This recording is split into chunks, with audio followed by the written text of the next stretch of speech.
Welcome to Voiced. Today's post is from subreddit entitled Parents by ScaredyCat1122, and it is about a mother grappling with her own mother's increasingly disturbing behavior, including attempts to marry off her minor daughters.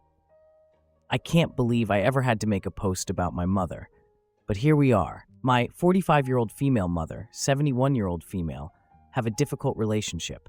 My mother was an old-school traditional wife. She was a homemaker, never did any work outside the house, had far more kids than what I think is healthy, 7 girls and 6 boys. She is originally from Guatemala and came to the US when she was 14. She married my father here, had her family here, and tried to make sure myself and my siblings had old-school values. Something she really failed at it. Most of my siblings are as far from my mother as humanly possible. 2 of them sadly passed away. I'm the only one that stayed near to take care of my parents, and since Dad died, I've taken my mother's bills so she can live easy. She's always been a dramatic headache, especially when it came to my marriage. She babied my husband, always took his side. I only wanted 1 kid, but my husband wanted as many as biologically possible. He had told me he also only wanted 1 when we talked about marriage. My mother helped him mess with my birth control, so I got pregnant with my youngest. I don't regret my youngest daughter, but after she was born, I secretly had my tubes tied.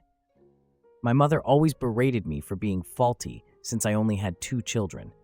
That's not counting how she berated me for marrying old. I married at 22. She married at 16. My husband was 49 when he died in a car crash recently. We shared 2 daughters, 14 and 16. He was also having an affair with a girl since 2020. The girl was 24 when she died.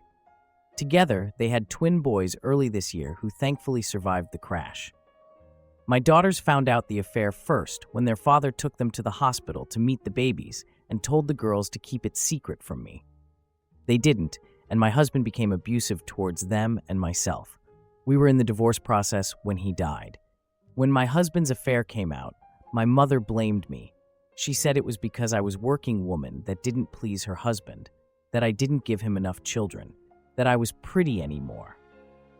I'm not going to say I'm super attractive, but I think I look good for my age. I've kept my weight well enough, and I look relatively young for my actual age. But no, according to my dear mother, I wasn't good enough for my husband, who needed a girl closer in age to our daughters than to him. She also was on the group of people angry at me when I refused to adopt my husband's affair children. Her newest crazy is she's trying to find husbands for my daughters, mainly focused on my eldest. This crazy plan started this week when my eldest came out to us. I had an idea, and I'm happy she felt comfortable enough in this massive mess we're in to still tell me and her sister. My daughter also decided to tell my mother about it. My mother just ended the call, then called me to scream about how confused and sick my daughter is. She's linked me conversion camps, psychologists that claim homosexuality is a sickness, wackos in my opinion, political articles, etc. She even wanted to see about doing an exorcism. I told her to stop it or she would be in no contact with my in-laws. She stopped for literally 24 hours. Next thing I get is a Facebook message from a man in his mid-20s asking if it was true that I was looking to marry out my 16-year-old daughter. I told him he was sick and blocked him. I got 6 more through the night. Then my mother called, saying she found husband prospects for my girls, my high school-aged girls. Angry has been an understatement. She even gave some of these men my daughter's cell phone numbers. We're all getting new phone numbers tomorrow, and I had the girls put their social medias into private. I don't know what part of the brain is broken in my mother's brain. I had the girls block their grandmother and everything, and I'm stopping payments to anything that my mother needs. I know I need to call the cops.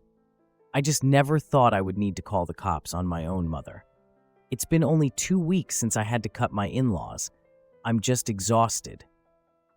And please, do not think this is a normal Hispanic thing. It's not.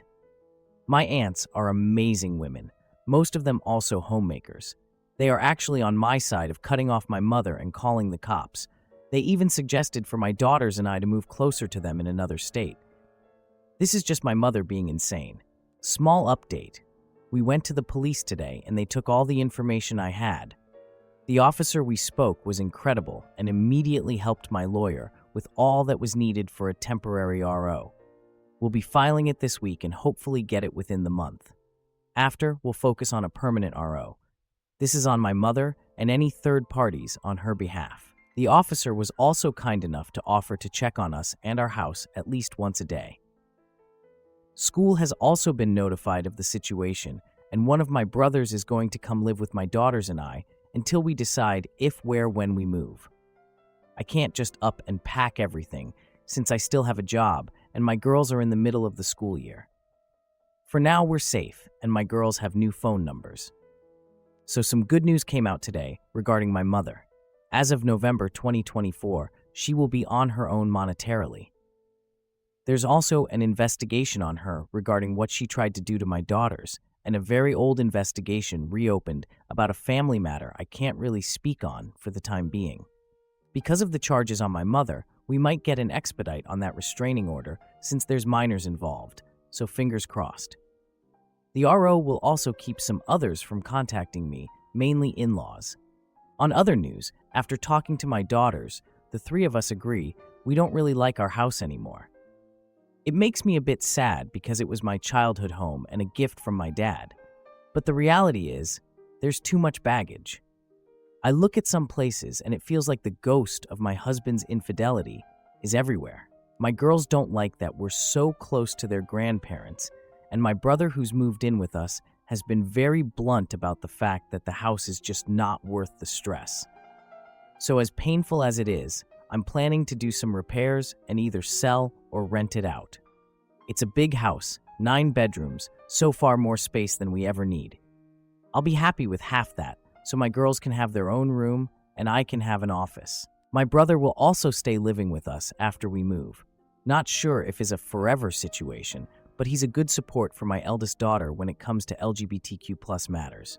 I have to admit, I know the bare facts. While my brother is gay and came out almost 30 years ago, he's been a fount of advice about resources and given her advice, especially after my mother's stunt. My youngest has also started to do better. She's back to talking as usual and seems less scared about going out. She's been very excited about looking for a new house with me. She wants the perfect yard, so we'll see what we can find. My job offered a transfer out of state, also an international transfer, but that one is more likely a no for me. So a new beginning will do us good. That's all what I got. Not much actual updates, as much as settling my mind on some decisions after reading advice here and talking it through with people in my life. As of November, I'm officially refusing to acknowledge my mother. As far as I know, my parents were gone after my father died. Wow, what a roller coaster of a story.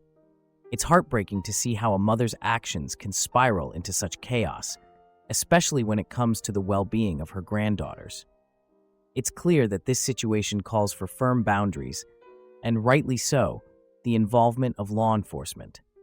I can't even imagine the mixed feelings of having to cut ties with family, but it sounds like you're prioritizing your daughter's safety and happiness, which is what truly matters. What do you all think about this situation? Have you experienced similar family dynamics? Or do you see any potential solutions to help navigate such a difficult relationship? I'd love to hear your thoughts in the comments. Thank you for listening to today's episode of Voiced. If you enjoyed daily high-quality stories, please like and subscribe to show your support.